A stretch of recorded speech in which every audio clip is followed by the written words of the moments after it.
All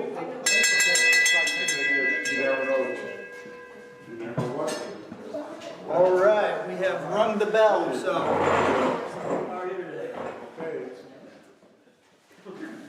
Well, welcome to the March meeting, even though it doesn't necessarily feel like that. I'm Cody. We got John over here who is letting me pretend up here, and he's watching, making sure everything goes according to plan.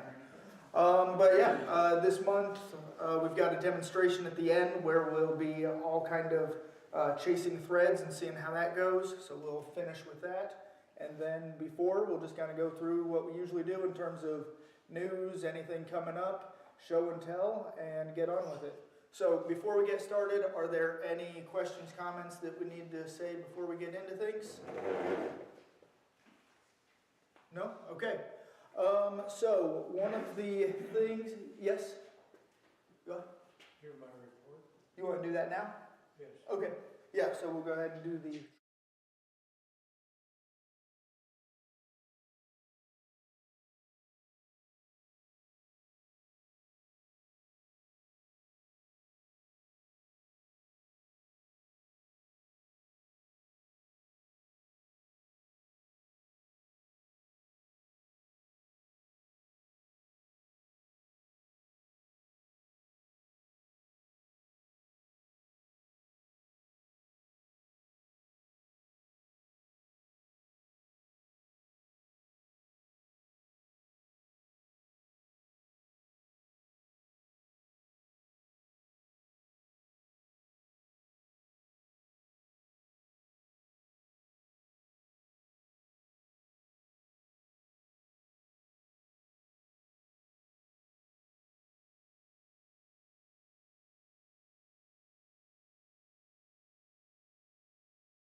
I have a report. All right, thank you, Crowbar. So one of the things that we talked about last month, and I think we've got some more updates on, is Turning Saturday. So Dan, do you want to mention some of the stuff that you have learned in the interim? Well, like I said, I emailed our board at CIW about, basically told them everything that was talked about last month here. And I sent John an email. Basically, CIW is interested in co-hosting with Flatland. That way you don't have to bring lathes and all that kind of stuff. And where was I going with that?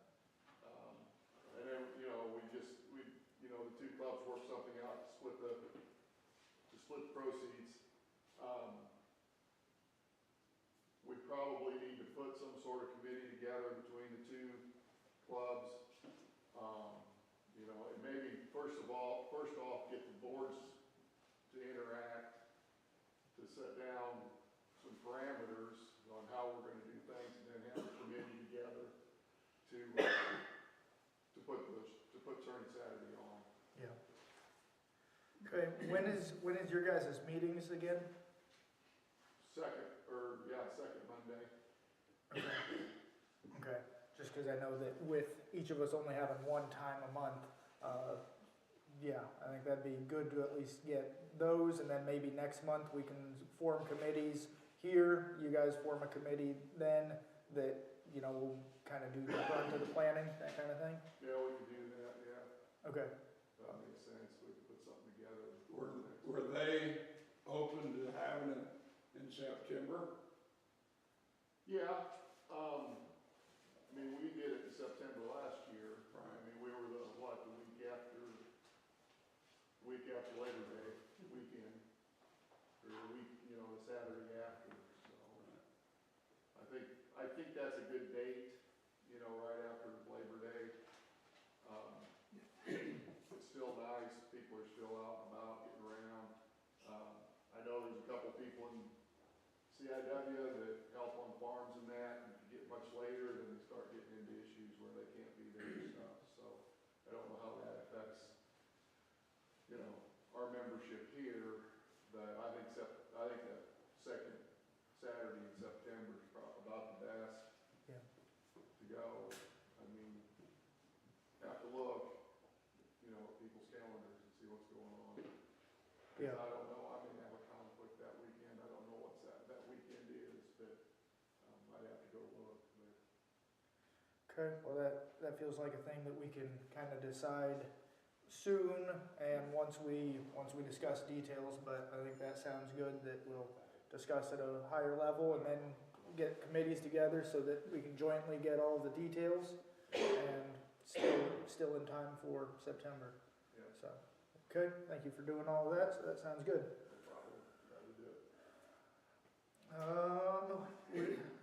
We mentioned some symposiums coming up. So there's the big AAW symposium in Raleigh, June 4th through 7th. How many people are planning on going to that? Scott again, and then, okay, so that one's still happening. And then a little closer, we've got two in Chicago. So we've got Turn On Chicago, that's the end of July. And then we've got the segmented wood turning symposium in September as well. And both of those are in Hilton, those are in Northbrook. So are people planning on going to either of the Chicago ones? Penn Turner's Gathering. Penn Turner's Gathering? Okay, I'll add that one. Because that's also up in Chicago too, right? April, yeah. Okay, Up in the States, I think it is. okay. So I'll add that so that we have it. 17th, Okay, 18th. cool. So that's good. So some symposiums, some bigger areas to see more wood turning. And then I also figured that we'd mention the clubs that we have nearby in case people are wanting to get more. So first of all, the Decatur crew got together recently, I thought, or was hoping to. So how was that? Did you guys have an event recently to get together? Thursday night. Yep. Would you guys do anything good, interesting? Show and tell. Okay, that'll be at the show and tell. So cool. So there's that one. There's also the CIW that was mentioned. So second Monday, and then that alternates between Pekin and Normal. So what's the upcoming one going to be at? Pekin, So upcoming one's at Pekin. at the woodworker shop there on Manitou Road. Okay, so that one's an option if people want to. I mean, Pekin's what, an hour away from here, but for the Decatur crew, that's a little farther of a drive. And then also Central Indiana, that meets up in Indianapolis. Does anyone go to that one? Okay, yep, Yeah, it's a nice group, yep. pretty much same level. There's a few of them that are more professional. It's a nice group. They meet in a carpenter's local, Okay, so they get out the table and okay, so that one's about, it's also located, if you're in Indianapolis, 465 around, 465 meets 465. Turn off right there, and it's right at that intersection. Indianapolis Club, it meets on the third Saturday morning. Starts at 10 o'clock their time, 9 o'clock our time, which makes it a bit of a chore to get to it. is that the only meeting right now that they That's have? the only they ever have. Okay, say that again, it's the what? It's the third Saturday Okay, at 10 o'clock their okay. time. But that's 9 o'clock our time, because time change. Yeah, I looked on the website today, got the other one, so that's the updated, so third Saturday. So those are just some clubs that if you're wanting to get into wood turning and see more and do a little bit of driving to do it, those are some options as well. So, other news, opportunities, questions, comments, anything else we need to bring up or talk about? Yes. I made mention last meeting that I had some plywood. All that I have to give away is here, and when I leave, it's not coming back, but I'd like to see it all gone. That's up to you guys. It's just quarter inch, it's cabinet grade plywood. And it's, what, 12, 14 inches wide, some of it's 2, 3 foot long, and some of it's a foot and a half, I don't know. I might add to his possibly. I do a lot of work for a company that makes crates for jet engines. And I generate plywood scrap, 18 inches, 8 foot long, bring a semi. You guys can get as much as you want. Okay. How, I've got piles this tall, How thick? 5/8. Make perfect sheet if you're building something, okay? And they're 18 inches across, 8 foot long. It's a lot easier to carry than 4 foot by 8 foot pieces. And also, we gotta do a lot more nails. the other thing is, they also I generate a lot of 1x6s, and these pieces are about 18 inches long or so. Most of them are clear, and not a similar, good sized pickup there. So if anybody wants to, just get in touch with me, I can bring it to meetings and bundle it so you can see what it is. I'm trying to find a home for it. I've saved it long enough. But the plywood is great for sheeting and stuff, and the pine makes absolutely perfect birdhouses. I've built a lot of birdhouses out of it. The pieces are about that long, just a perfect size carving up. You've seen the instructions for it. This is what you. So we got some free wood options, so if you need some plywood or whatnot, there we go. Okay, one of the things that has been mentioned a few times, but we can add it in monthly, is shop safety. So does anyone have, I put tips or learning experiences? Those might be maybe mistakes that you had made that you can learn from and that we can all learn from. Does anyone have anything that they want to add for this month of hey, keep in mind? Anything like that?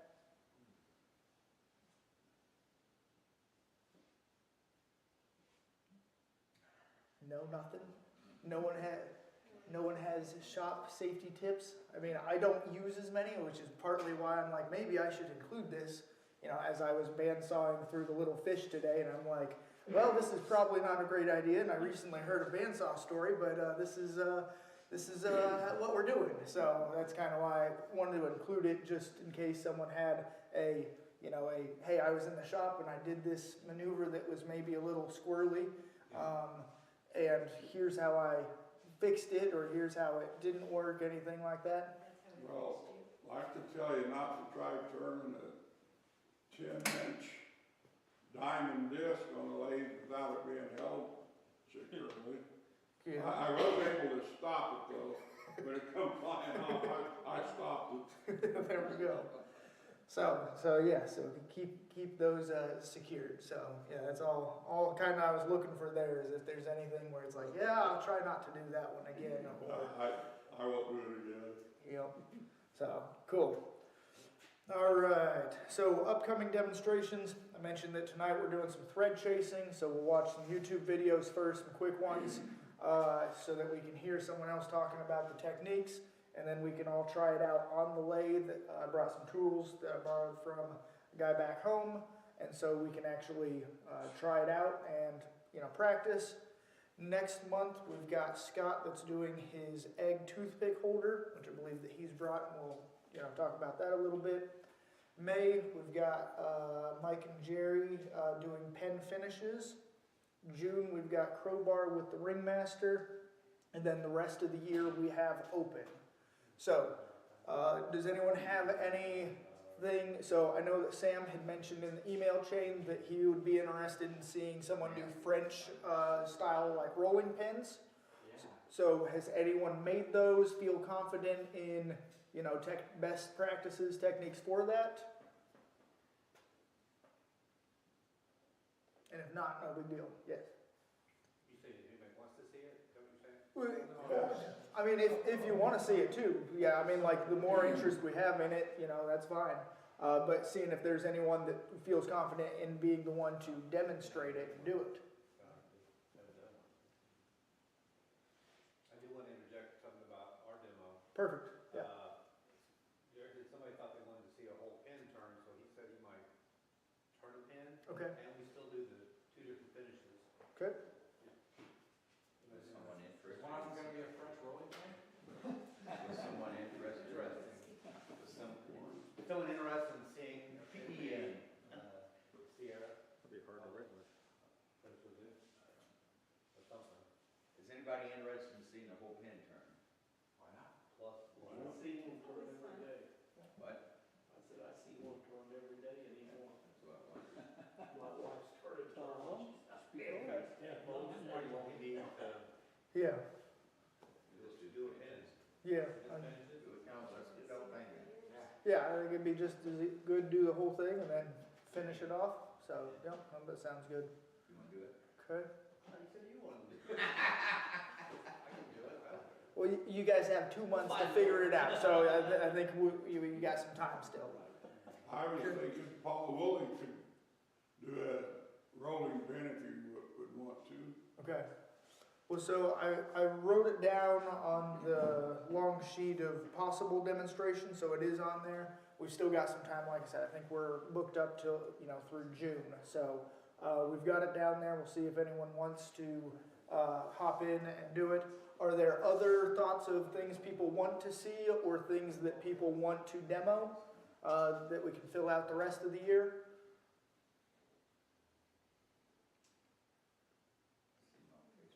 And if not, no big deal.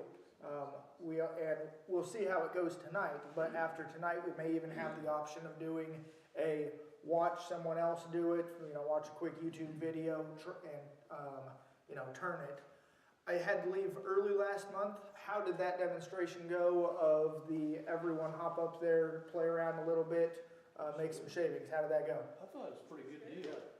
Maybe we ought to throw that in Was it whenever. finished? Huh? Who took it home? It's over there. It's over there. We had 5 or 6 for participate. Cool. Well, yeah, I think that's a good idea, and if that worked out well, that's an easy one we can toss in, when we can do those with a little bit of a, you know, attempt to make something specific, or, you know, so that gives some flexibility. So I'm glad to hear that that went well. I was bummed I had to bounce a little early and miss that. So that'll be good as well, that we've got that option going forward also.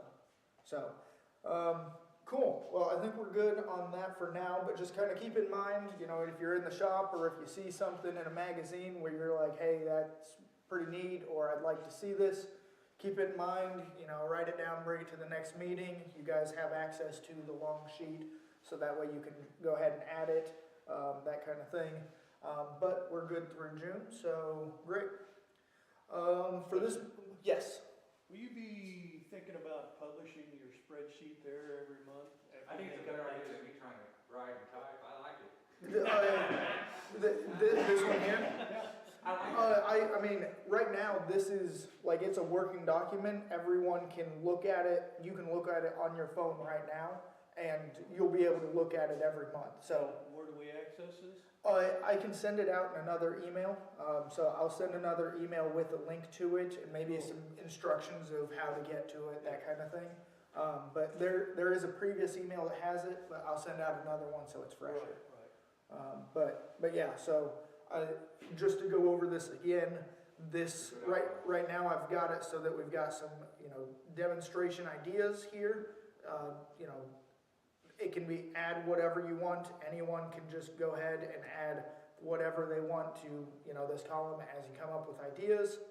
I've organized them kind of over here to ones that have already been stated that people want to do it in the month. And then over here, I've just kind of got a section that if you see something on this list, you know, so someone knows how to do sharpening, they can go ahead and put their name, and we can have as many people put their names there, because that's just a who can do this or would be interesting. You know, that's not a contract stating that you're the one that's going to do it, but just so that if we get to the point where it's like, hey, next month we need someone, well, hey, you know, John, you said you could do X, you know, so it makes it easier. That's a good resource for new members as well. If they want to meet someone and go to their shop, I can go to this person's shop or this person's shop. Yep, And, you know. that's a good thought too. I like Yep. that. So that's what this sheet, tab, whatever you want to call it, is on demonstrations. I also have a thing for club challenges here. This is just a bunch of lists, and I have actually pulled from here for club challenges.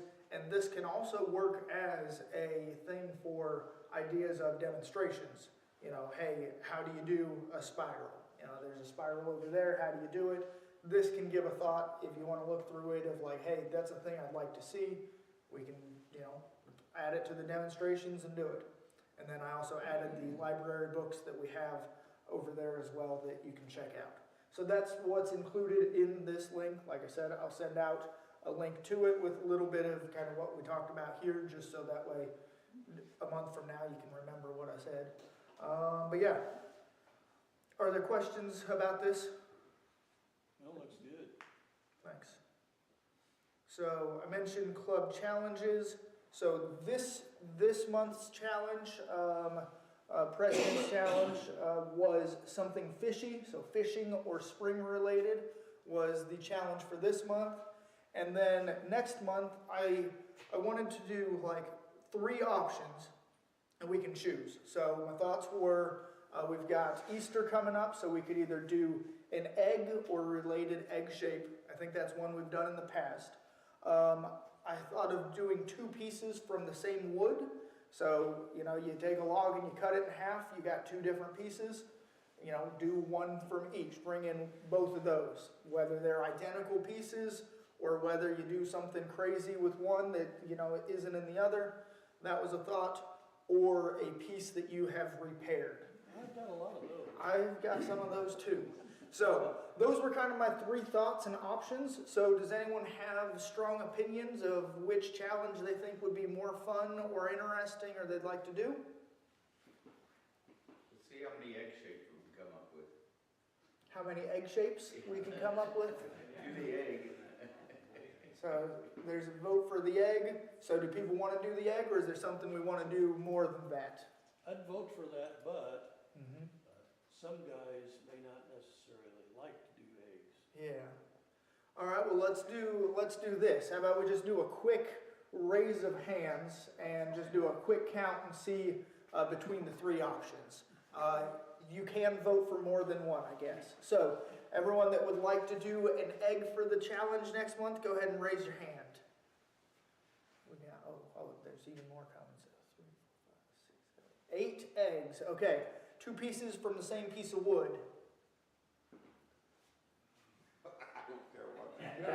5, and a piece that you have repaired. All right, so we're doing eggs. All right, there we go.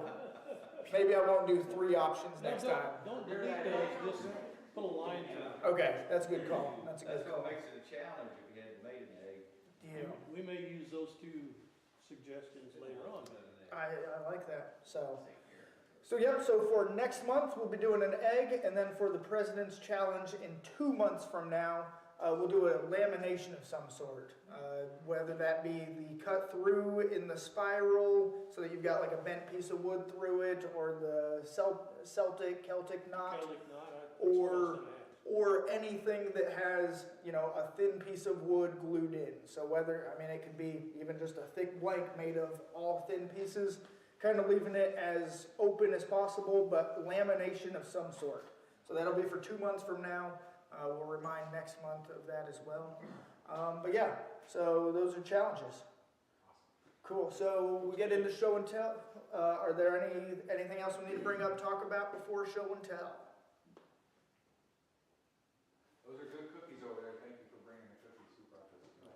Good call. There are cookies over there. There are also some cupcakes over there. So, yeah, on the workbench there. Cool. So, and I think the people that brought those said that they would prefer to not have to take them home. So, yeah. I rode over in a truck, so there's no problem. Yeah. All right, I guess I'll start the show and tell, and then we'll go from there.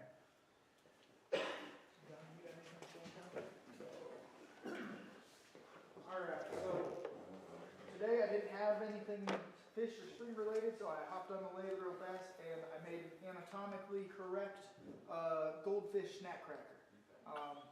Just real quick, outside shape, cut it down the middle on the bandsaw, removed a strip out of the middle, sanded it flat and glued it back together. A little bit more time could probably make it better, but it's an idea for a fish. And then I've got 2 more of the U vessels. So this one I tried to do a little thinner, obviously, and the piece of wood that I got was kind of oval shaped. So when you hollow that, you're going to be removing a lot more. If the piece was perfectly round, you're going to get more of a vessel like that all of the walls are there. Since the wood was oval shaped like here, you're going to be turning a lot more air here. So thin piece, and then this was also another U-root and had really good, cool wood there. And then once I got into it, it was really rotted. So you can see that there's like a branch that, the pith is almost all the way rotted out, but it's still connected a little bit. And that's what each of those were as well. And so really funky, nifty. And so I like the fact that, one side is all like solid wood and pretty neat, but the other side is also pretty neat as well. I did break off that, so in terms of repairing, I did break off one of those and glued it back on a couple times, and hopefully it's there for a little longer now. But that's what I've got for this month. Question for Yes. the big one. Would you put any kind of finish on that just to do it? I will put a finish on it. And what do you use? Usually I just do wipe on poly. It's pretty simple and easy. You wouldn't use a rattle can for that? On the inside, I'd probably try and use the rattle can. Outside, maybe either, but I feel like I get a more consistent covering with the wipe on. Sometimes if I spray, I get dots. Right. But yeah, that's a good point. I've been turning quite a bit recently.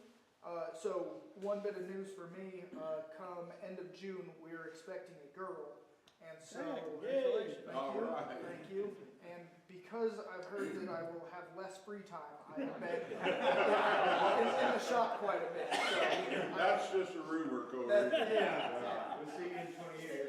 Exactly. So I've been turning quite a bit. I've got a bunch of pieces that haven't been finish sanded, haven't put a finish on there, but we'll get to that soon. On that tall, which direction do you enter the chisel? What do you, like when I'm doing the outside or the inside? The inside, the outside's simple. Yeah. Well, so usually on these, I'm using, now that I have a nice hollowing system, I use that to get in there deep. But usually it's just carbide tools. No, that's not what I'm saying. Okay. Which way do you enter that when you cut it? Like where's my entrance and axis Come here? in that direction, Yeah. Yep, so my entrance hole is right there. And so that's one of the things that I try and do on all of my pieces is think about where I'm actually entering it at. And my 2 options are either go into a spot that's going to have natural edge or make sure I go into a spot that's going to be completely covered so that you can see the hole and it's a perfect circle. I don't like doing like half a circle with natural edge. So for both of these pieces, I made sure that my entrance is right in between a few branches, and you can kind of set that up with your live center.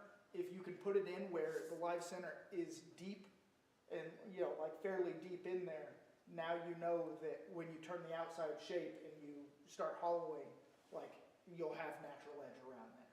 So I try and plan that at the beginning because I don't like seeing I either want to really intentionally see the circle or not see it at all. Does that make sense? Yeah. Yeah. When you're turning something like that, or the other one, or any of them other crazy terms that you bring in, how much do you consider the value of your fingers while you're turning? It's a good question. Some of them I'm more aware of it than others, but I guess maybe that's why I also put in the safety tips too. Sometimes, yeah, you will watch out for it. But, yeah. All right, so that's what I got. So I got. I Front was row. gonna ask you, Cody, Yeah. do you use a regular scroll chuck, hold it on with a regular scroll chuck, or do you use screw it on a faceplate? I never use a faceplate. I always do spur center, live center For the to outside. start for the outside because I can always Right. easily adjust it as I go. And then the chuck that I have, I mean, it's Vic Mark chuck, so just the hex key. And the jaws I have on it are the biggest jaws that I could get. And so if I'm going to be making a long piece, I leave a pretty good tenon on there that, I mean, I can almost feel like I could do a pull up on the piece. I lock it down pretty hard. So, All my chucks are 1/2 inch or 9/16 or less, all that. So I usually use screwed it to a faceplate. Left me more weight, but I didn't have as much vibration that way. I think mine are Didn't have called, to worry about pulling it out of the chuck. yeah, I think mine are called shark jaws is what they are, and they're about yay long. Right. And I got them so that way I could have some pretty good grip on it. Okay, I know you said you did it, so probably it does, but how much good does it do to put a longer tenon on it whenever the only strength you have is where it meets the wood, or the wood? Depends on the orientation of the wood. I mean, if you've got side grain, it may not be as important, but most of these, the wood's going this way in general. And so if you've got a longer piece of wood down here at the bottom, and I mean, it'd be better on this one because this one has more weight. But, well, this one actually is side grain there, so that one actually isn't. So you're right, on this one, it doesn't really matter if it's that long because if it snaps off there, it's gonna snap off kind of regardless. But a lot of times, I've got grain going this way, and if you've got a longer piece, it's sturdier. So, side grain, you're right, it doesn't really matter as much, but you want it to be a little bit more than, 1/2 inch. So, that's a good point, good question. All right. Cool. All right, front row, you got anything? Me first? Okay. Bob Griffin from Decatur. I went through a period, I wanted to design some things that were kind of out there. So I have 3 or 4 of these designed. None of them look the same. None of them have the same techniques. They're all completely different. But I was looking around the house for something with the forethought of what he said in the email, and maybe some of these things might be considered in that category. So this particular piece is kind of a mashup between 3 or 4 different things that I saw on the internet. Can't remember where, but they're just tokens of ideas. So I needed something that had a base. And I also had the idea of this. This is a lidded box, by the way. It's what it is. It's what I attempted to make. So this piece here is actually the box. And I needed something to hold it up, so I figured I'd make something that looked like this. I embellished it with these little pieces of copper, just because I wanted to. No particular idea in there other than as a little design feature. The box has what looks like kind of a window. What do they call them? Eyebrows on houses. And when you see them on ships, I'm not sure what they call them. Porthole. Well, porthole is round, maybe a half port. On the old sailboats, the 3, 4 masters, on let's see, the bow is the front, stern is the rear, does that sound right? Yes. Mr. Navy? Yeah. So on the back of some of these boats, I think I've seen some pictures where they have kind of an eyebrow window, but I'm not sure. So anyway, but that's this thing. So I'd never made this before, so I thought I'd try it. So I did. So for the top, it's snake wood, just because I had a piece laying around and I wanted to do something with it. So that's what I did there. I hate carving. I cut most of this out on the bandsaw, but I had to round things over with a 4-inch grinder. So that was the carving stuff that I hated. But then I saw this guy, the lid, in a magazine, this piece right here, I looked up yesterday. I went to Google Images, if anybody's not used that. All you gotta do is pull it up and then put a picture in there and it finds it. And that's what that did. It found it. It's supposed to be like a fish hook that the Maui people in New Zealand used to make. And they made those for jewelry. I don't know if it's only women or men or both, I don't know. But anyway, that's what that came from. And another guy, They're usually made out of jade, on a jig, that little piece from Maui. yeah, The wife picked one up, yeah. that's why I know. So the other idea feature that I ran across was some guy said, well, not only do you want to put a finial on the outside, but you want to put something on the inside too. Really? So I made a conventional finial for the inside and the fish hook for the outside. But I didn't know it was a fish hook back then when I made it. I just saw a picture of it and I thought, well, that's cool. You can make a finial out of that. So that's what happened there. I'm pretty sure, well, the base is just a plain old vase, or a base, but the feet are kind of different. They have a checkerboard kind of pattern. And I'm pretty sure I just put poly, just regular poly on the whole thing. I don't know how many coats. I don't know what I sanded it to, but it's fairly smooth, so probably 400 or 600, I don't know, maybe. So, that's my take. Thank you. And thank you. John Kreitler from Decatur.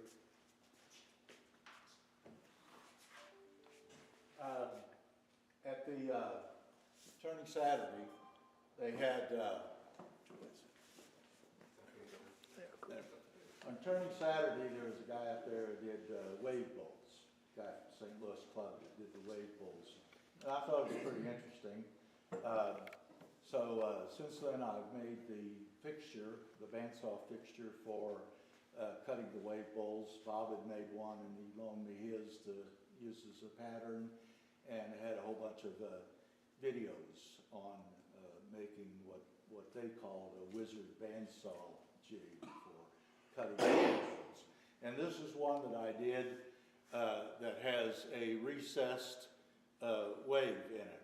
And that was pretty interesting. Really pleased with the results on it. Decided we wanted a lid and a base on it, and I put a finial on it that looks a lot like Bob. It was intended to look like a flame, so instead of a fish hook, but it could be either. So, this is Siberian elm and walnut. The finial is wingy. Finish on it, sanded to 320, I think, and then I used Yorkshire grit and Hampshire sheen, and then it has one coat of wipe-on gel poly, Old Masters gel poly. So. Cool. It was pretty interesting. You talked about demos. I would probably be willing to do a demo of how I did this. It wouldn't be any turning, but I would bring in the fixture and, you know, like the cooking shows do, you know. Yeah, that'd be great. So if anybody thinks that would be interesting to see, I can do that. Yeah, Okay, cool. awesome.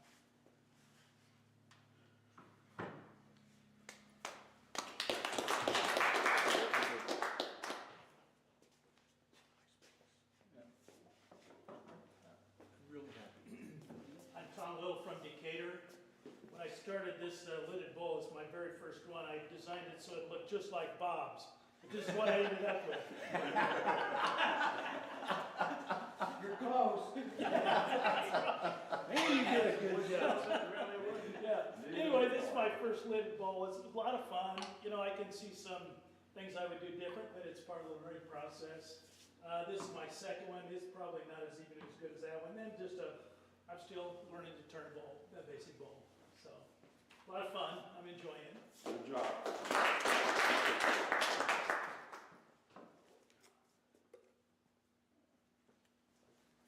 Well, Doug Boland,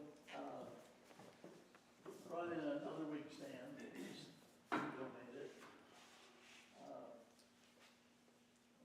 Had a piece of maple that was wet when I got it, and it warped on me, so you'll notice that this side is thicker than this side. And that's because when you take and have someone warp a little, and when you mount it back on and start turning it, it's not quite sitting. So, however, it still came out, I thought, pretty good for as kind of a hunky piece of wood that it was. I still have the other half of it, so you know, talk about splitting one and doing two bowls out of that boy. You're ahead of the game. Yeah, right. And now here was the finished product from the thing we started last month. So there was someone asked how that was going to look, and it's, as you drew it, that's just the way it ends up looking. It had some worm work in it, which I really couldn't do much about, but other than that, I was able to get it down to pretty consistent thickness all the way. And thought it came out pretty good for that. Looks nice. Yeah, that's good.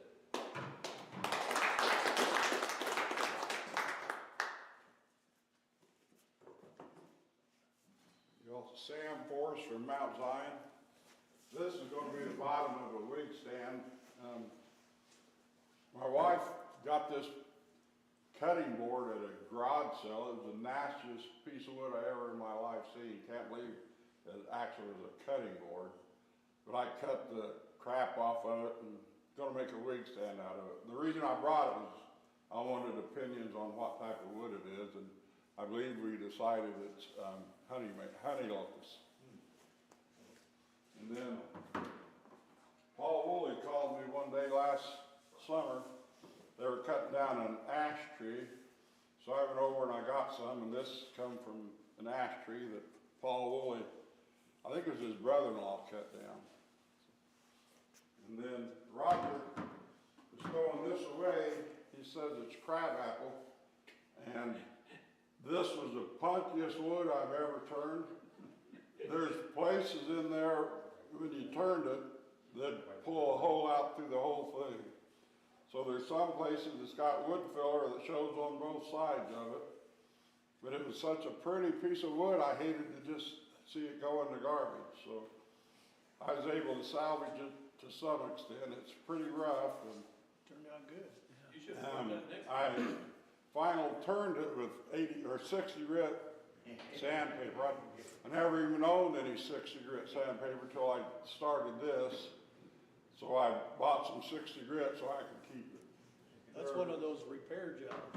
Huh? It's one of those repair jobs. Yeah.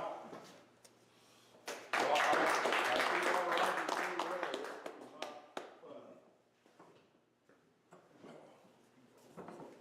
All right, some of you remember when I first came here, I brought in a DNA with an entrapped ring. Okay, this is getting a little smoother. I got smarter, the other one was real hardwood of some kind, and it was tough to do.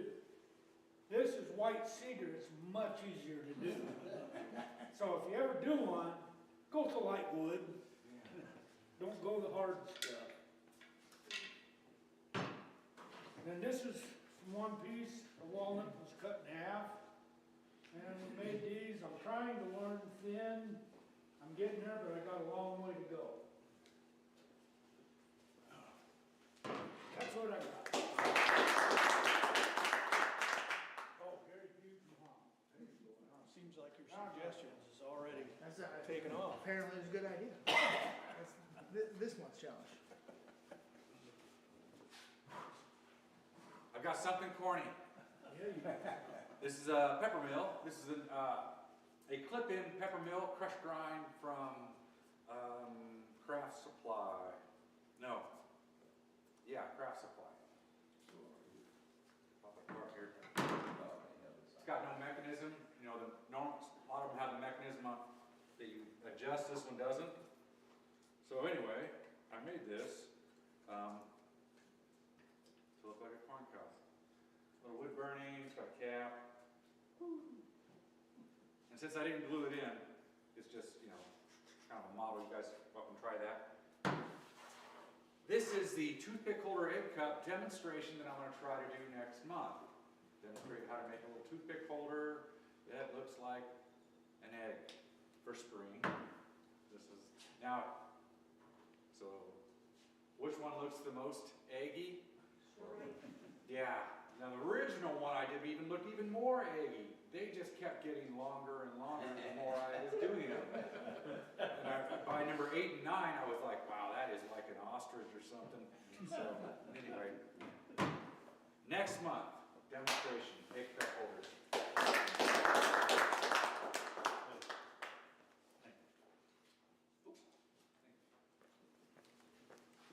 Roger took some Decatur on one. Well, I have some red cedar, so I just turned a plain Jane natural edge cedar bowl, but I'm pretty proud of it. And the only thing on this is tongue lock.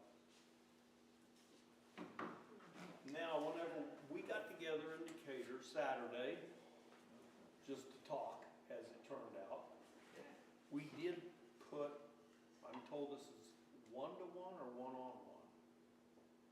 Two and one. This is called. 2 and 1. 2 for 1?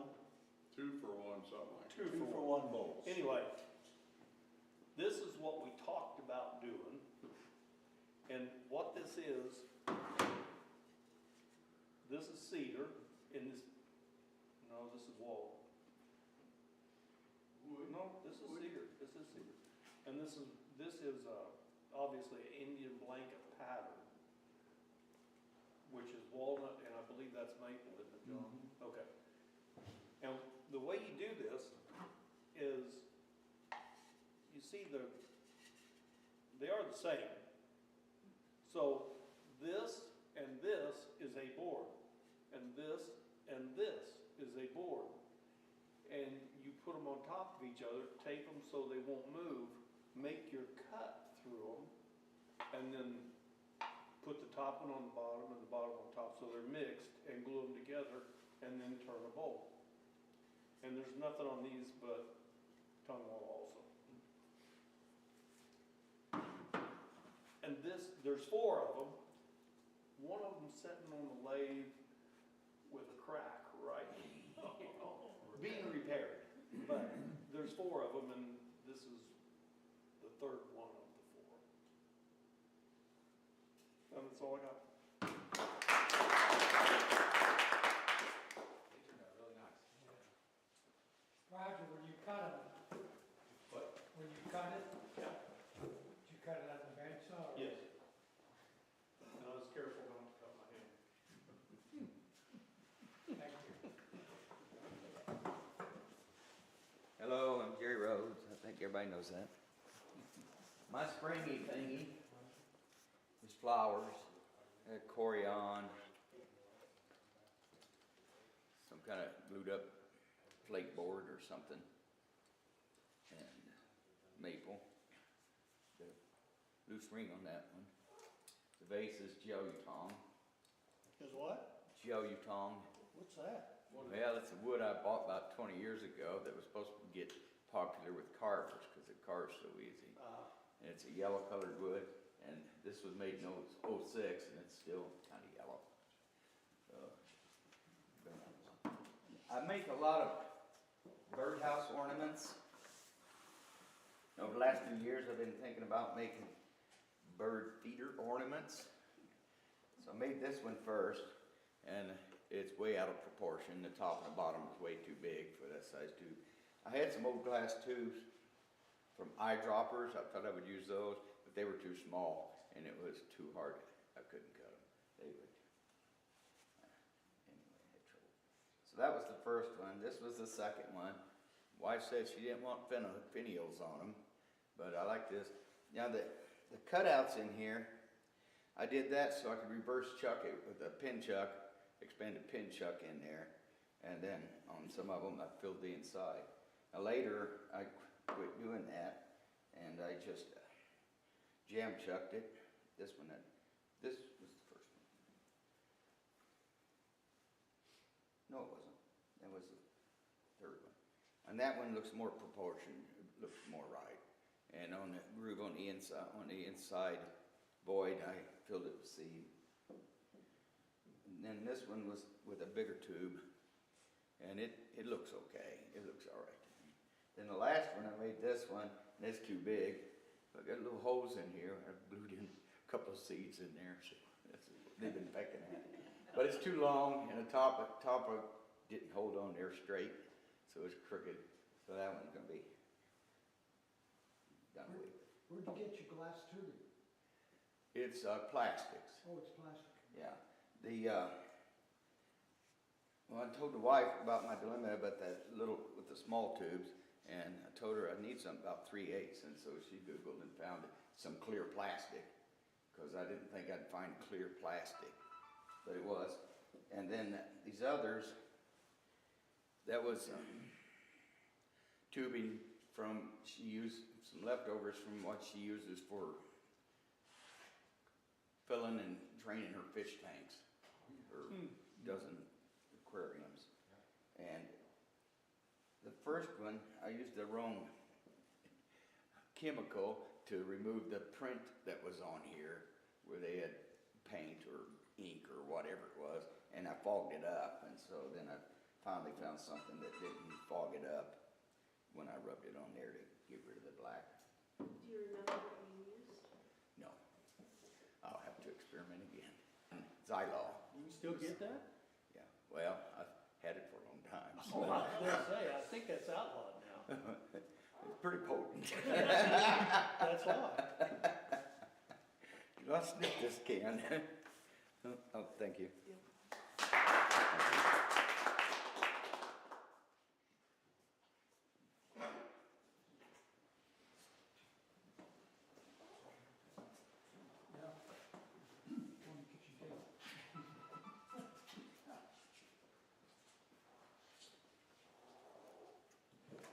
I have some wick stands, they're 23.5 inches tall.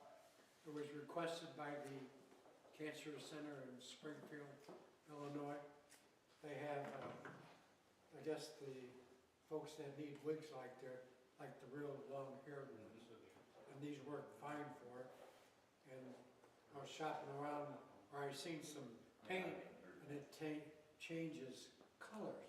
So I said, well, I'm gonna try it. And no, I did not do these. These are old furniture legs that have been in the shop for 15 years. So finally got to put them to good use.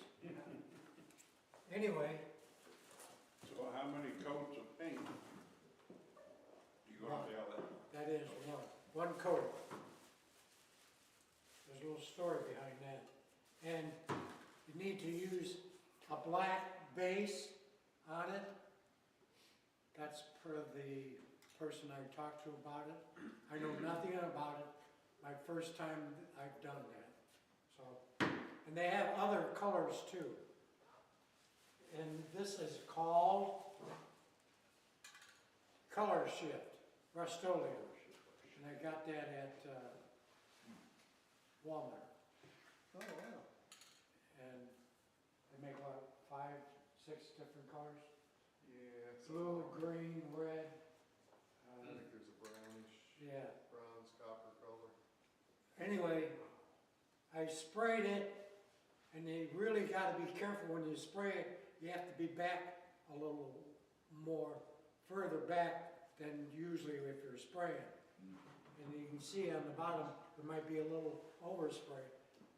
And it was running up here on these two, so I can fix this. So I sanded it back down to bare wood, primed it. I'm going in for the night. So come back the next day, ready to go. Looks perfect. Sprayed it. Uh-oh. Uh-oh. It's like, as the spray's going on, it's peeling. It's getting like an orange peel on it. What did I do wrong? So, back to the drawing table. Sanded it all back to bare wood, primed it again, waited a while, sprayed it again, and it's getting that orange peel in it again. I said, son of a gun, all that work. So they have a number on here that I called, and they said, when you primed it, how long did you leave the primer, or before you sprayed this? I said, overnight. They says, no. You spray the black on there, you wait an hour, then you spray it. If you don't spray it within an hour, you wait 24 hours before you spray it. So I did that within an hour, and this is how they turned out the second time around. So Imagine that. imagine that, yeah. The only thing I gotta do, no, I gotta spray this with some poly. I'm gonna use the rattle can. I read the direction on the rattle can, and then it says the same thing. Respray within, I think they said 2 hours. 2 hours, yeah. But then I have a can of it. It don't say any wait time at all with the wipe on stuff. So I'm gonna call them tomorrow and find out what the difference is. Those are beautiful. The rattle can has dryers in it, I think is the difference. The rattle can has dryers in it, I think is the difference. Oh, is it? Makes it dry fast. Okay. Thank you. Sometimes orange peel will be caused by the temperature of the room. I used to work for High Street, and one of the things I had to deal with was paint. And if the temperatures weren't quite right, the paint would orange peel. These were the good days though. That wasn't the problem then. Yeah. You had lots of jobs. Okay, that's it. All right.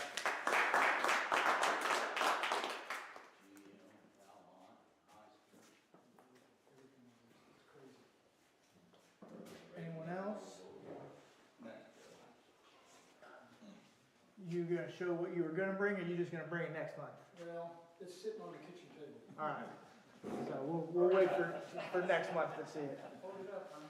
All right. Well, we'll do a President's Challenge. I'm only gonna draw one because Jerry, you want to come up and grab the thing for the President's Challenge? And then we got quite a few of the red tickets here. What do I pick from? Really anything up there. All right. Yeah. That fish of yours qualifies. Yeah, there's two, and I pulled Jerry's. Oh, okay. So Thank you. John brought in this burl here. We'll keep that for the raffle. And then I think we got quite a few tickets. So I'll probably just do like I think 6 of those or so. And so first number on the red tickets, 930. Does that mean? That's you.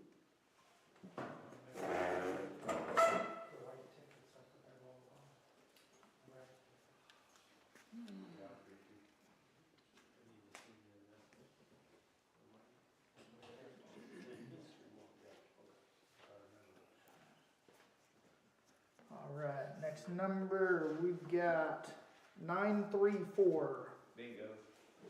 Jerry, 2 in a row. Wow. He did slip me a 5 before we started, so that helped. Are you paying them, Jerry? Yeah, a little bit. Perks of the president. Ah, 4-inch. You can go ahead and draw. If somebody Okay. gets in front of me, that's fine too. We got 925. Oh, Is that wood, that is me. Sam? That's Did you bring this? mulberry. Not me. Oh, it's more, That's more mulberry. mulberry. Yep. Thought maybe there's some honey over it. Okay. Thought it looked a little different. I pulled mine. This I brought in for the demonstration. Put a tenon on there, and I didn't realize that we didn't have a chuck for holding it, so I drilled a hole so that we could do outer and inside. But unfortunately for the demonstration, we'll only be doing outside threads. Similar technique for the inside, but you'll have to try that on your own. So I'm gonna take my mulberry back. All right. Next one, 929.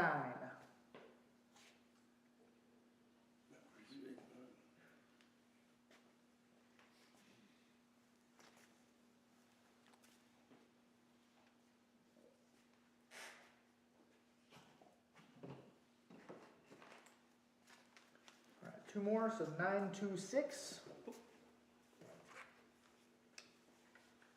Yep, that's me.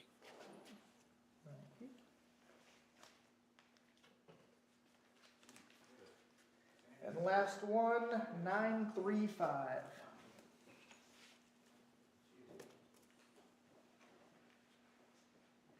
Bob, is that a sanding stick? Belt cleaner. 1.5 by 1.5 by 8 belt cleaning stick. Those would last a long time, it's good to have. They are. Yep. So, all right. Well, thanks everyone for bringing in show and tell. Good stuff. So we'll take a little break after the. We'll do raffles during. Yes. I will probably not be staying until the very end. Okay. And I know you're gonna take whatever's left, but I want everybody to know during this break, if you want any of that plywood, now's the time to get it, and what's left. Yep. So 1/8 inch plywood, good stuff. So take as much of it. I already grabbed some. So take as much of it as you want, and I'll clear up the rest. So during the break, buy some raffle tickets, go get some free plywood, and then after that, we'll all kind of play around with chasing some threads. So quiet. And there is a couple of different colors, isn't there?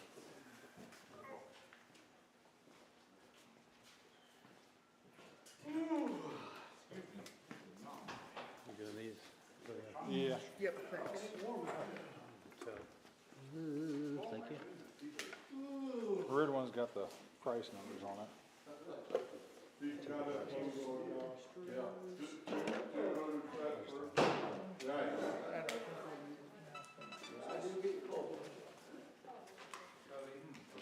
The older I get, the more I don't like it. I'm gonna put some of those out. John, where are some of the Kegley raffle things? We put those out, yeah. And all the boxes got stuff in them. Yeah. The big tools are down here and I don't know how many is an appropriate number of good raffle things.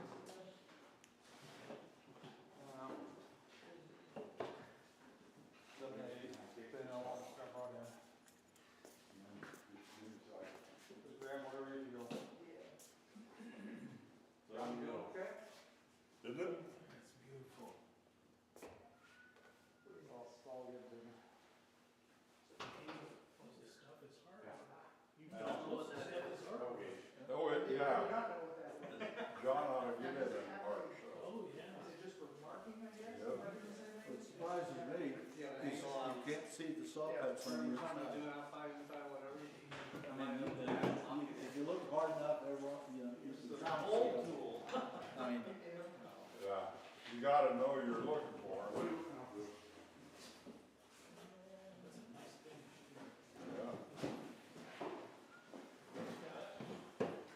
Yeah. John, I gotta do a art exhibit someday.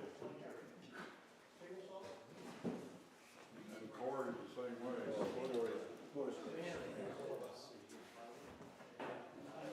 So you need some? I'm not sure I understand. He's hollowed it for me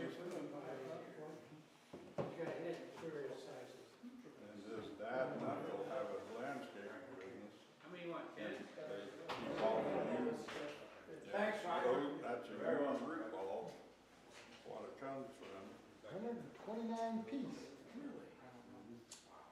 So what's that? 129 piece. Well, I'm kind of afraid to turn it anyway. Huh, okay. You start between, You could start between the seams. Yeah, there would be, Piece on this end. well, not necessarily, the piece could be in here. Okay. And he sticks a point in there, It's on in, yeah. then he grips this, then once he shapes it, then you can take this out. And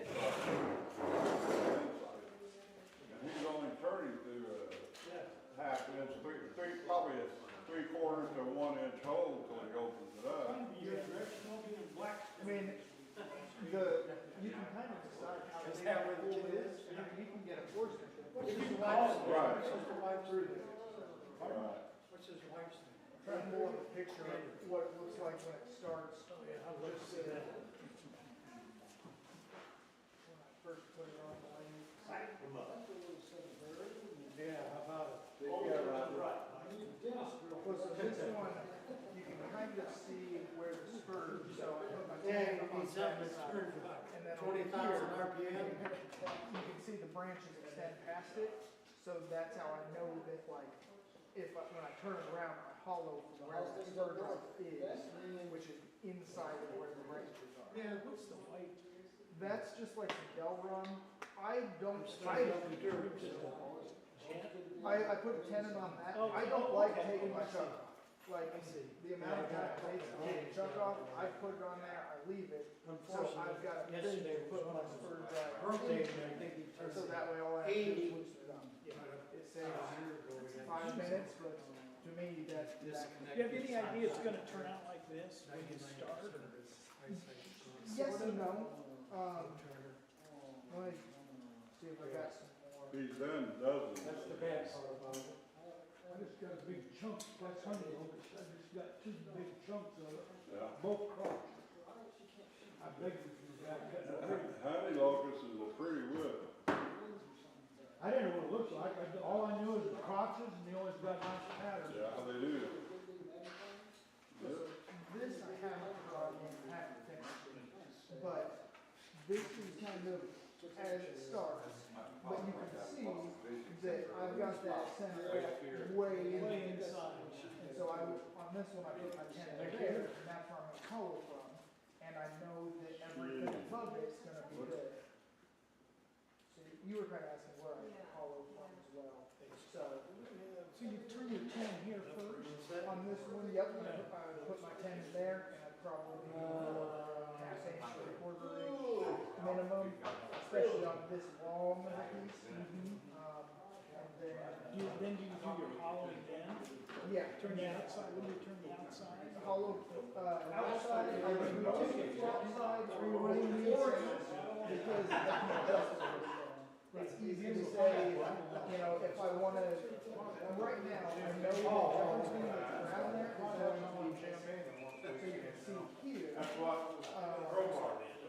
that everything that's around is going to be hollowed out and is gonna be I could be working on making partially. some more for the next one. But let's say I wanted, right now, since I'm in my shop, If I you can find out you automate it. definitely want It some, is what send out a group email. But Hopefully or we'll if I want to say, have more wood on the outside, I would then do it this way. If I want it to be more hollow on the outside, I could put that down, so that way the ground is more like halfway.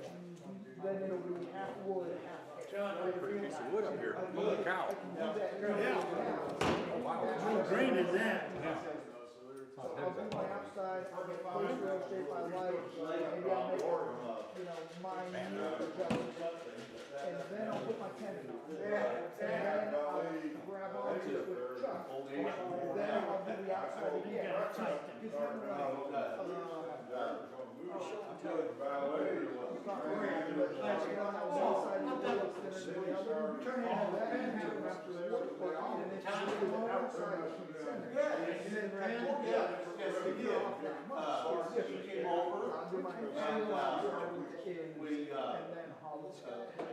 We took had a couple of dowels.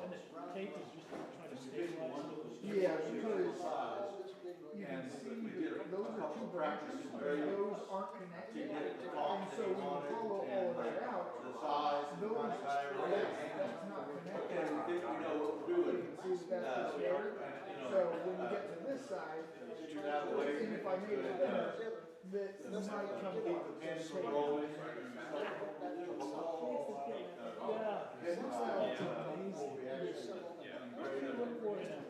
So that's a We got the valve off, we got the way we want it. What would you look for? Something like solid piece of wood that you can make a tenon on? yeah, so this is something that I started, I don't remember what I did. That's kind of what I started with. For this one, I looked for a chunk of wood. I've got a bunch of them, but if I'm wanting to make, like, it depends what I want to make. There's a lot of them that I sit at and I look at right here, and I don't know what I want to do with them.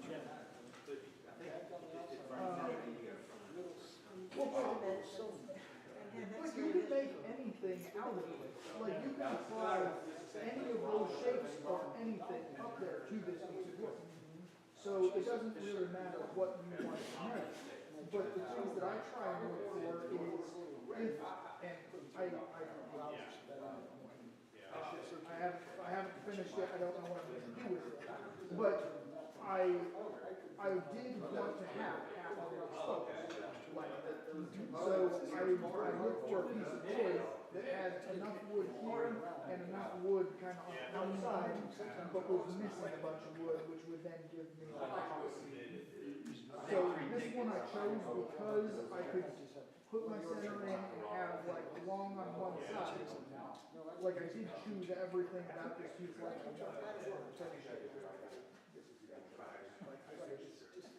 Jay, you get solutions.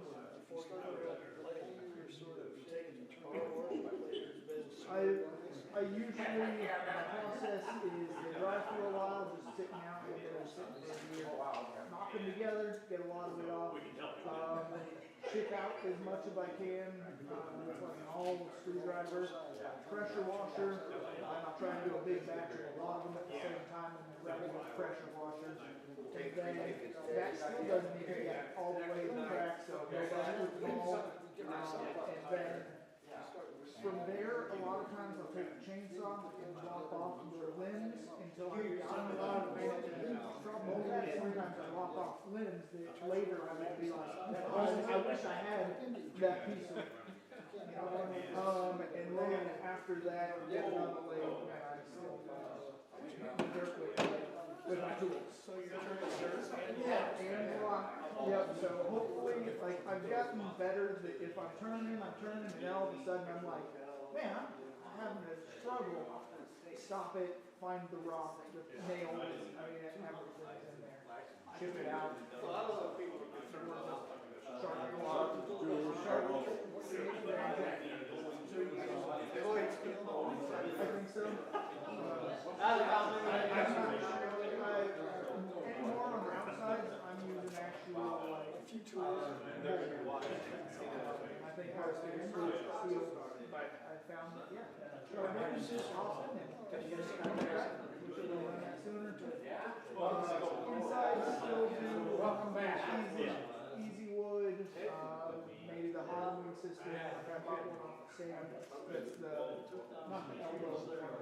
Was that the, Trent Bosch? Sam, did I get the Trent Bosch hollowing system? Yeah. So I've got that one, which helps. I got that hook for you too. Oh, do you? I didn't bring it, but I have it. Well, hopefully I'll be here next month. Okay. But then depending on how well it's cut, I'll still, maybe use a Dremel flat disc sander for the inside. On this one, for those, you may not have as much room to get in, and so that's kind of the long and short of it. Any shape that you can make, whether it's bowl, a plate, a vessel, you can do it with any piece of wood. And for me, it's now just kind of thinking about which wood to exaggerate the most. You got go through a progression of simple,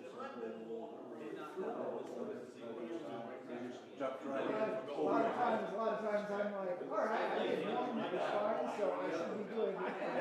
And then sometimes it's too aggressive of a jump, but a lot of times Yeah.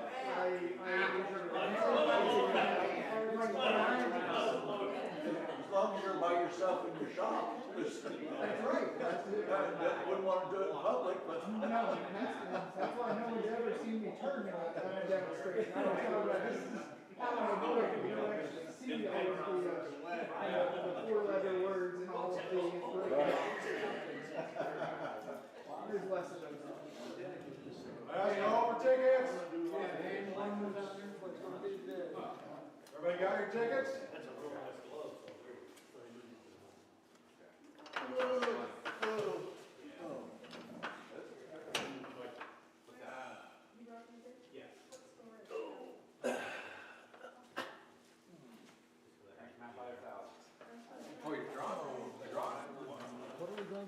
We're gonna do some thread chasing. We're gonna watch some videos first. Some threads, yeah. Yep, and then we're That's gonna. always fun. Have you done it before? Nice. I'm not very good at it. Well, I've done you it. could be the first one to hop up here and No. There's a fellow over in Indianapolis. yeah. I watched him. Yeah. He could turn threads on the things for a box on it. He just puts boxes on it. It's good. He's real good. But he turns a lot of stuff.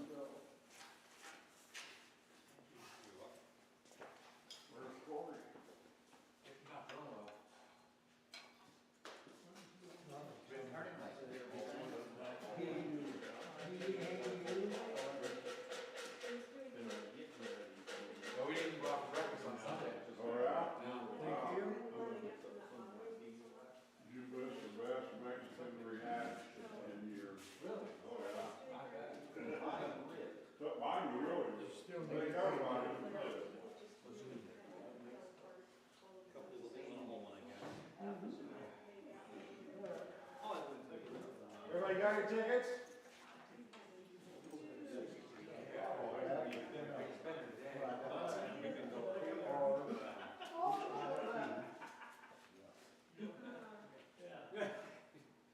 I could if you want me to. And do you want to? I don't care. Go for it. You just want to get a cookie, that's all we got. Alright, everybody got tickets? All right. Here we go. Tickets are called over there. Thank you.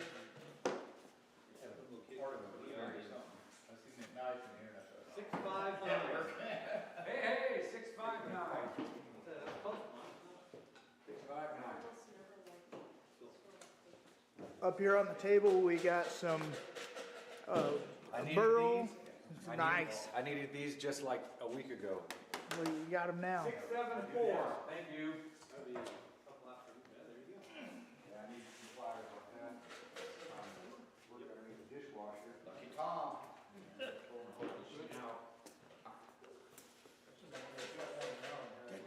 Take the burl. This?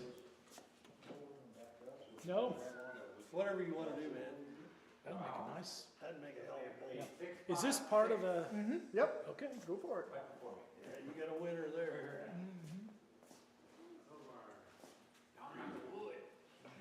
Make the angle like that. I was gonna go for a spear out of it, but I didn't want to say anything. Almost like perfect size. 673. Lucky Tom. Go Tom. I'm shaking them up. Take that hand file and start knocking the corners off that. Right. Not lucky, Larry. Who's taking your, yeah. 669. Oh, bingo, wait a second.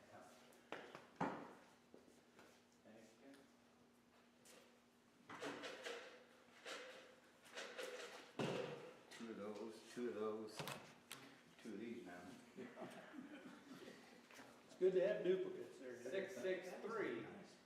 Oh, you don't have to change so many grids. 663. Got a hand sand? Is that a hand sand? Yeah. I got my ball back.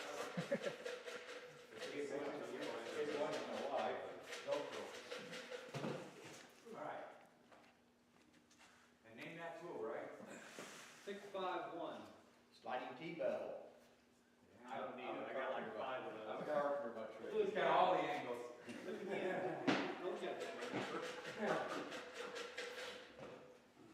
Makes a good butter knife too. 661. Bingo. There you go. There you go, Kurt. That's all you need. But, I got 6 of them too. Whoa, you always did so good with one. It's always good for another one, you know, why not? All right, so this month for demonstration, we're gonna watch a few videos. We found some on YouTube of chasing threads, and then we'll give it a try. So we'll be able to let everyone kind of come up that wants to, and brought in a piece of hedge. I've also got a piece of U for doing outside threads.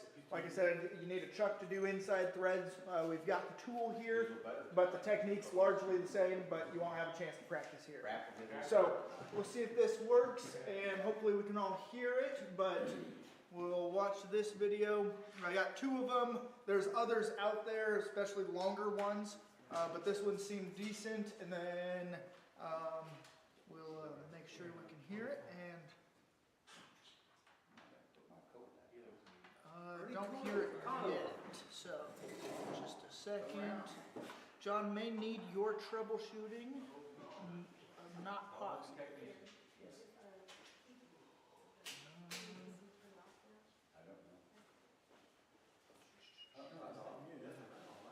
Yeah, not muted, but the HDMI is working, so.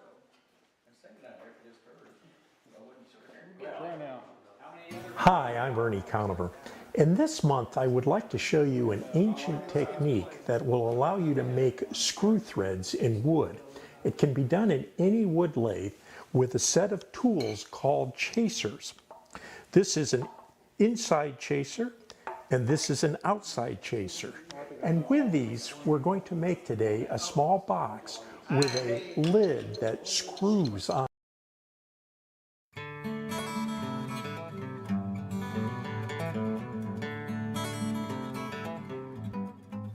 Hi, I'm Ernie Conover, and this month I would like to show you an ancient technique that will allow you to make screw threads in wood.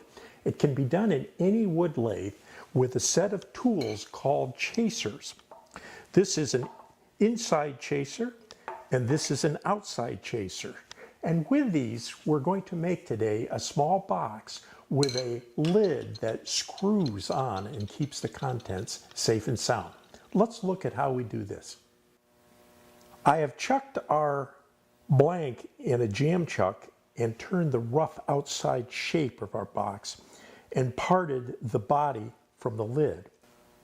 I then hollowed out the lid, and I'm now going to scrape a little groove at the base of the internal mortise. And I want this groove to be just a little deeper than the threads.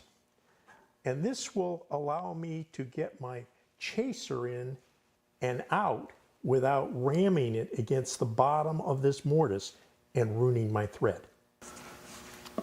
Before I start to chase my thread, I've applied some water-thin super glue right here to the area I'm going to chase.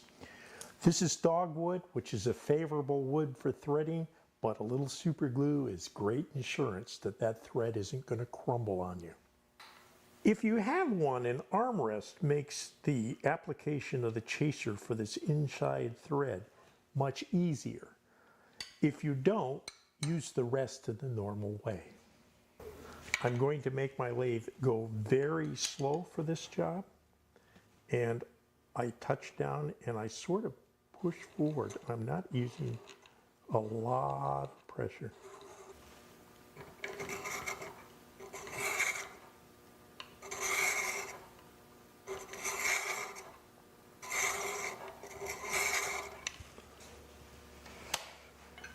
And there, my finished thread. Now here's a nifty trick for doing an inside thread if you have a little trouble with it, is to turn your tool rest around backwards, and if you can run your lathe backwards, as I am now, you can turn the chaser, the internal chaser, upside down, and actually go the opposite direction, like this. I have chucked up the body of the box, hollowed out the inside, and turned a tenon that is a press fit with the inside or crest diameter of the internal thread. This will allow me to turn a slightly larger tenon that will be a perfect fit for our thread. I have now turned a slightly larger tenon and made a groove at the shoulder with a narrow parting tool. This is the area I am now going to thread, and I've applied water-thin superglue to this area as extra insurance. I've now slowed my lathe down to a very low speed, and with my outside chaser now, I will start to chase this thread. Light touch. As we start to get very close to a fit here, our thread is a little too large on this side, but it's coming to a sharp crest. So we're going to take it down a little by putting a piece of sandpaper against it that I've glued to a square of wood. And by doing it from the tool rest like this, I can keep the outside crest diameter concentric, and I'll be able to take it down a bit more and get a perfect fit.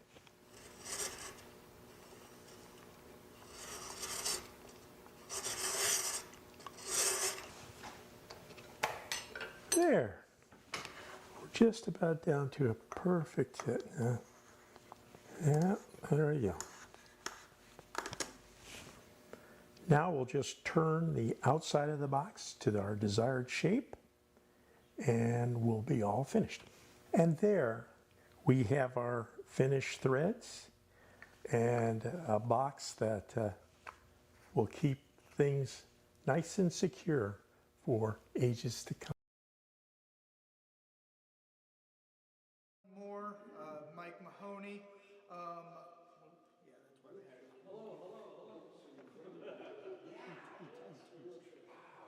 Before watching that one, I didn't bring any super glue. That is a good trick for keeping the fibers from breaking off. Some of the other things that they talk about, which I don't know if they'll mention in this video, but others talk about it, is certain woods are better for doing threads than others. So everyone mentions that like boxwood is a good wood for that.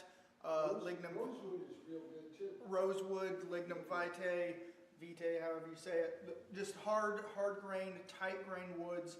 So I did bring some hedge. We'll see how that goes. Other things, the tools that I have that I'm borrowing are 16 teeth per inch. Yeah. And you can get 16, 10, and 20, maybe 12. The 16 will make a lot tighter, thinner threads, and you'll move a lot slower on the lathe. If you were to get 10 threads per inch, that's going to move a lot quicker as you go down. They're going to be a lot bigger of threads.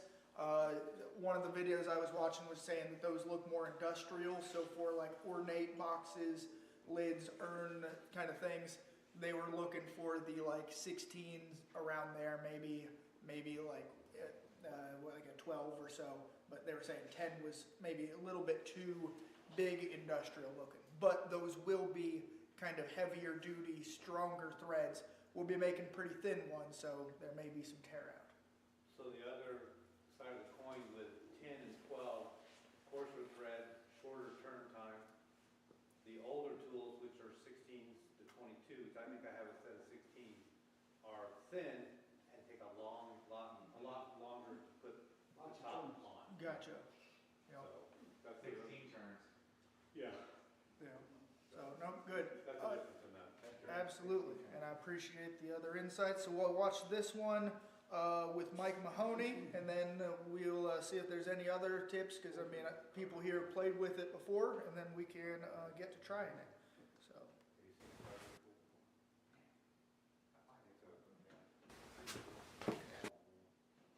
Hey everybody, Mike Mahoney coming to you to talk about the new Carter & Son thread chasing tool that they just made for me. I'm very excited about it. It's an all-in-one tool, female on one side, male on the other, and this beautiful aluminum handle here makes it really easy to control. Now what makes this tool unique is it comes right out of the box and it's ready to go. Let's have a closer look. Here's a close-up view of the chaser. These are 16 TPI threads, and that I find to be the most useful and easy to learn thread chaser there is. On the male end here, I've got an arc right in front of the chaser. That means I want you to put the tool rest from the arc back. So tool rest goes back here. On the front here is a chamfered edge, and that's where we'll sharpen it. The reason we want the tool rest back behind that arc is when you get to be a better thread chaser, you'll be able to lift the handle up and down, and therefore you won't punch one of these teeth right into a thread that you've already made. That'll be something you'll learn down the line. And here's the female end, again, a chamfered edge, and that's where we'll sharpen. Well, let's take our dimensioning tool here, and I'm going to true up a piece of end grain fibered wood. Now, the grain on this piece is running in this direction here, and that's really the kind of wood you want to make a thread with. Not all woods thread in that scenario, so you got to pick the right woods. All wood will thread if the grain direction is in this direction. You might want to do that if you want to practice. Now, I made a stop here, so that's where our threads will stop. I put a chamfer on that edge there, that's where our thread is going to start. And then I do a little song and dance with the chaser, and I'm at an angle here, and I strike with the middle of the thread chaser. And eventually, as long as the chaser is moving constantly, I develop this thread. I'll keep the top of the thread chaser clean so the wood doesn't get clogged up in there. And there you go. Let me show you a different view. This is how I'm lifting up the handle to try to keep from putting the point into a thread I've already made, and I'm moving it up and down. Not compulsory, you don't have to do it that way. This is just a little easier way. Now to do the female, I make a little collar. This particular piece is boxwood, and it threads really nice. I'm going to make the sides parallel there with my spindle gouge, put a little chamfered edge right on the front. Now I'm going to slow up my RPMs. I didn't mention that earlier, but I'm down to about 300 to 400 RPMs here. Do a little song and dance with the thread chaser at an angle here, and eventually I'm going to bring the chaser more parallel to the wall of the wood to keep those parallel.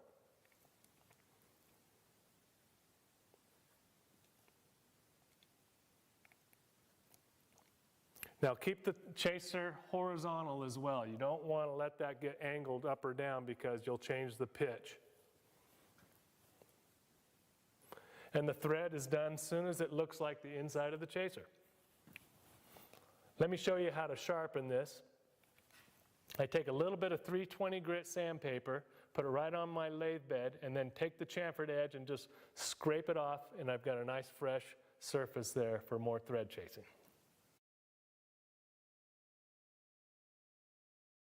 You did a good job. Yeah. All right. Well, so there's the some of the professionals' advice. Does anyone else have any other comments, experiences? I know some of you guys have done this before, so any other comments before we play around with it and try it out?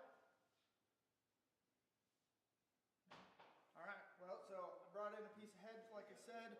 I've got both the male and the female, but we won't be doing any inside, but I'll leave it up here and people can look at it. We got the outside. I brought just easy wood, so that way after we go, we can, get some lathes, clean it off, and then someone else can go for it, and we can just kind of have everyone have a go at it and see what we do. Yes? Is there a limit to the length of threads you could put on something? I don't think so, no. Like there should be. Yeah. No. Yeah, once you get it rolling, you can just keep on going. Yeah. But I think that for kind of like your comment there, the amount of time it takes to turn it for, functionality. But if you're doing something else with it, I just wondered. Yep, no, I think you can do as long as you want. Just make sure that your whole piece is the same diameter all the way down. But yeah. The second guy, he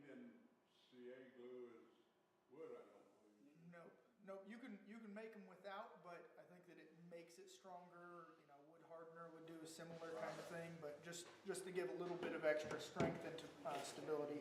Okay. And just turn the knob. Okay. So we'll true it up here before we get started, just to make sure. And this will be everyone's first time of watching me actually on a lathe.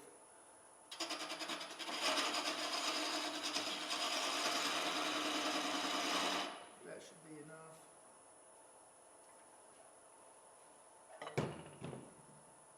Okay, so I'm going to turn it down to, right now we're at 334, and I didn't put a thing on there, but we'll go ahead and put a stop. Should be enough. And then we got the overhead view here.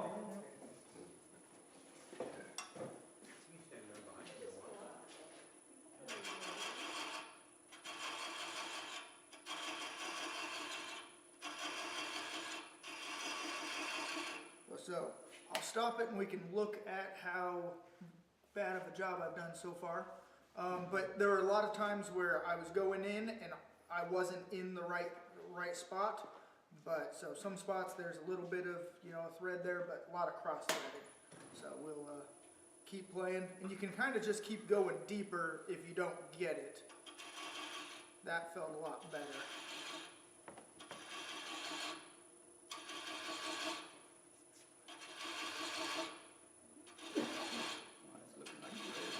Yeah, that is going better. We'll take a look. So that's better. We've got less cross threading, but still on the outside, some tear out. And I think that that's kind of the wood, even though hedge is hard, you still do have summer and winter growth in there. So I'll do a little bit more and see if we can make them pointier. And then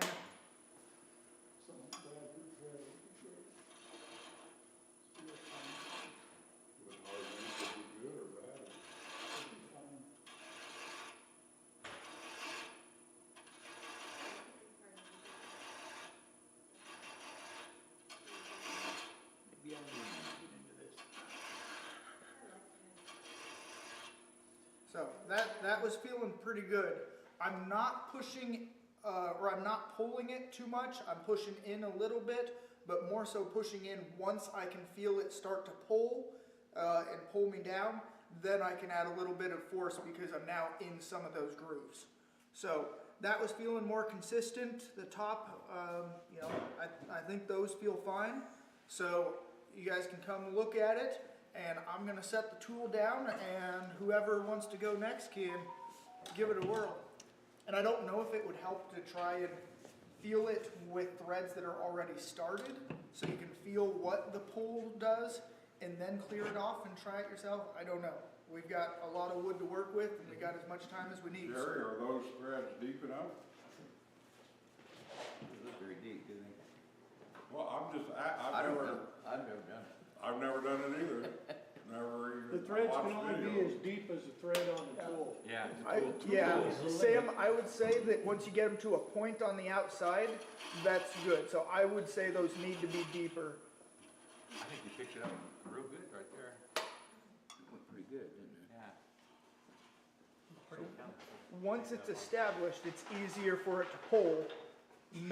Getting them started is the tough part.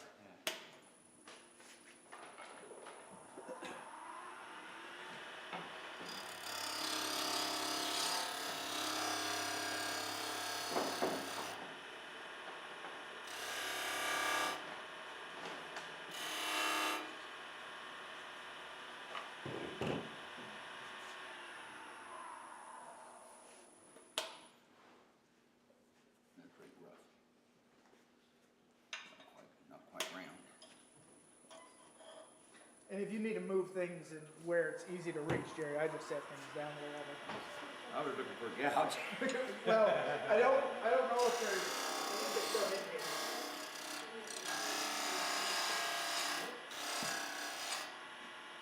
Jerry? Nah, that's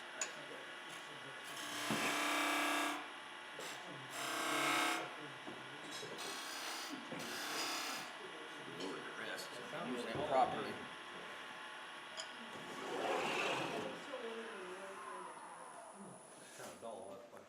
Now, for doing the inside, one of the things, you cut a relief in there so you can take it out. Yeah. But if you go in reverse, pulls you go in itself out. and you'd come out. Yeah. The safer way of doing it. Mm-hmm, absolutely. And I noticed when I was doing it up there, I had made a mark, and then I just kept going right past it, so, yeah. Yeah. I think you have to get be pretty good at it to know just, okay, I'm there. Get that. And is the tool rest a little high for that, Jerry? Because that felt like maybe the issue. That's the main thing. Yeah.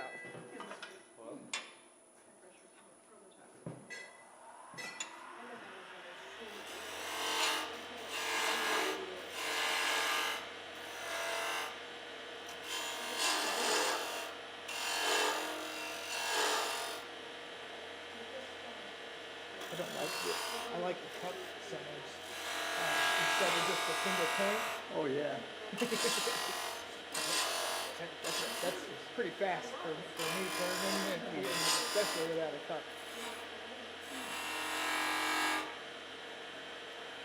Like one cup centers, it holds so much better and it doesn't split it. That's basically the only thing I use unless I'm turning it around or something and going slow. Thread. Your threaded area doesn't look straight to me.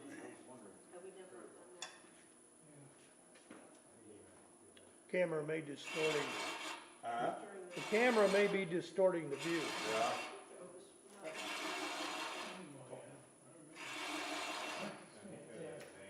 Yeah. Right.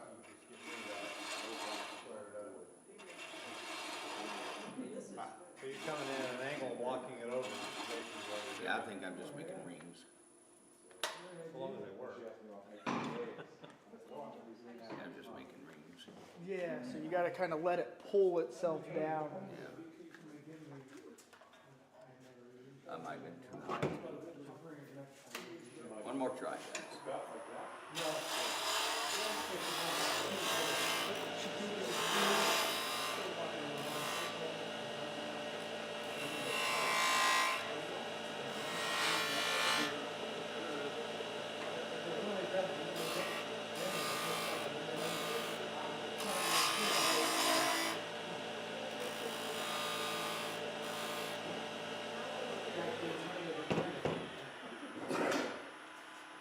Crowbar, my wife says the ring stand is gorgeous.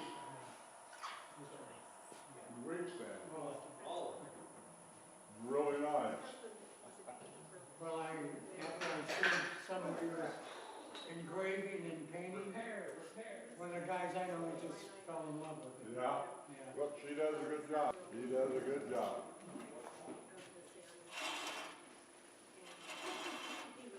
Do you want to try and get into those ones that are made to feel like the speed that it walks?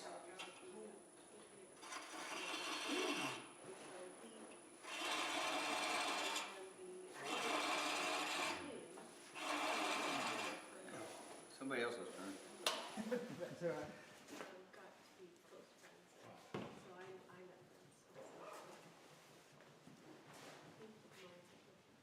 Who's up next? John? No, I'm gonna watch for a while. I'll give it a try. Let's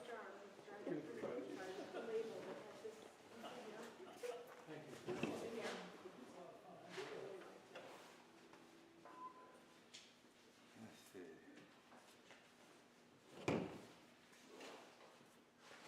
You're peeling more of this off, huh? Whatever you want to do. Alright. Would the process for like turning an Acme thread would it be the same? You just have to get the right tool, or was it a completely different process? For doing what? An Acme? Acme thread. I think the process would be the same. My wife, This is paper. we've got that antique book set.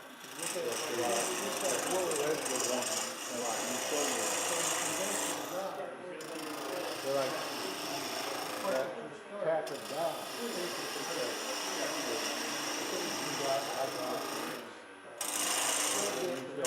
No, I give mine away.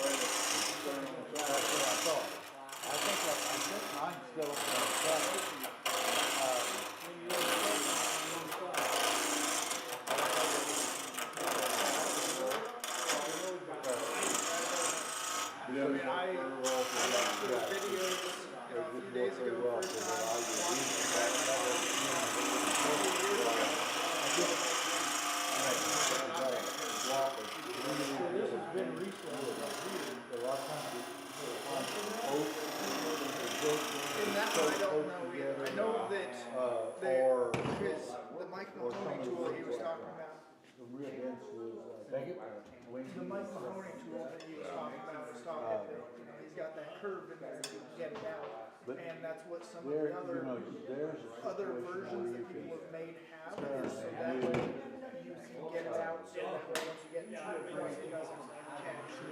So I don't know if that's what that's for, or not. And then you could make another, right, that was the same, red green. Right. And, so you weren't, I brought in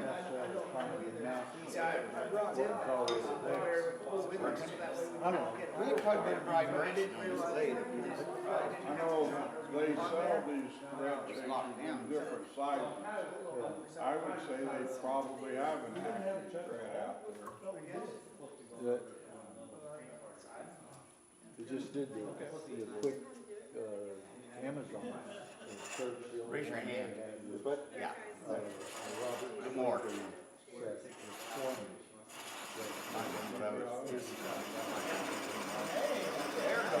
That's for both in and out.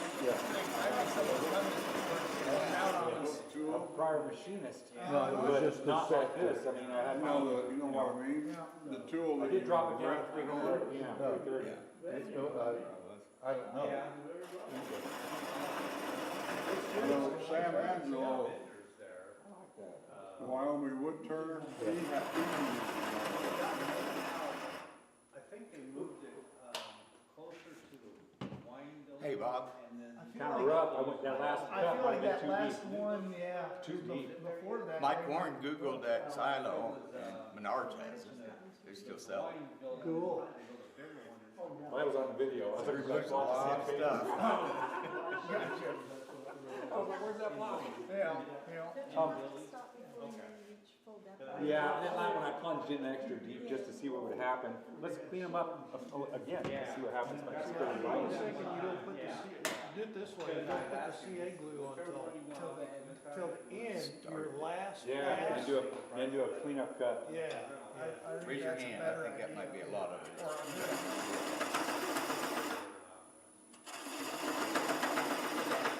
Used to.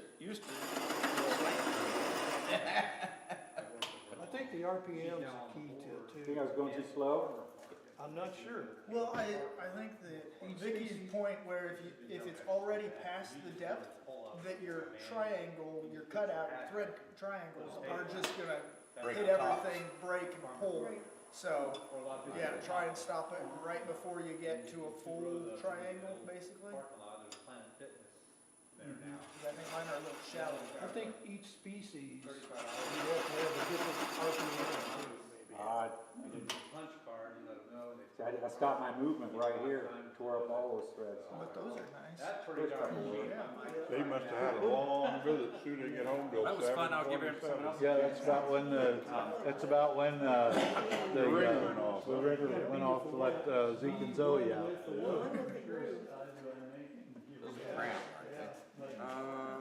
Looks like a crown handle. Moves. Maze. W. MW.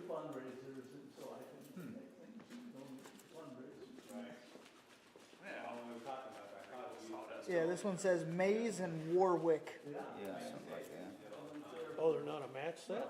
They are a match set, yeah. They are. Okay. Yep. What do you think, Tom? Tom, you wanna go up there, try it out? I'm good, thank you. Sam? Get up there. Sam? No. I'm gonna, where's the hook tool at? The female? The holder? The holder. Oh, I don't have, he didn't have the holder. They had it, you know, okay. Yeah. Right, yeah. I Well, knew that. and it's not even necessary, but I think that it helps with the pull it out immediately, because with this, you're kind of hooked into it, so you've got to make sure that you pull straight out. I think that just helps with it. It's not necessary. So, yeah. My guy back home didn't have that, so Sorby has a set. these are what he did. John said Amazon had a set for 85, is that what he said? $85. Robert Corby set with 20 threads. It's the only one that they had. 20 threads to me seems awful fine, especially for wood. I would think the less the better. Mike Drew had some sort of a thread cutting fixture, and I've got it at the house. I've never looked at it. It's in a box. Makes a jig. It's not a Baxter, is it? A Baxter threading? I don't remember what it is. I just know it's up on the top shelf. And it's not hand tooled like this. No. Oh, no. You can invest in a set of these. It's a little gadget. Yeah, it brings back. I guess I don't think I've seen it. When I went to school to make nuts and bolts, as my ex-wife would say, we make nuts and bolts for the Navy. Wide open. Like, I make more than that. I think it's very interesting. I do too. All right, good demo. Good idea. Next month I'll. Oh boy, so do I. I thought I was almost getting rid of a whole kiln of irons in the fire, my rental property. A young man came by Sunday, and what I want is just a little too high for him right now. So I'm like, all right, guess I'm stuck with it for a little longer. What's that? We My rental were property. wondering how it was progressing. We talked about Yeah, I'm just. I got an inspection on it last Friday, and they found two of my sill plates are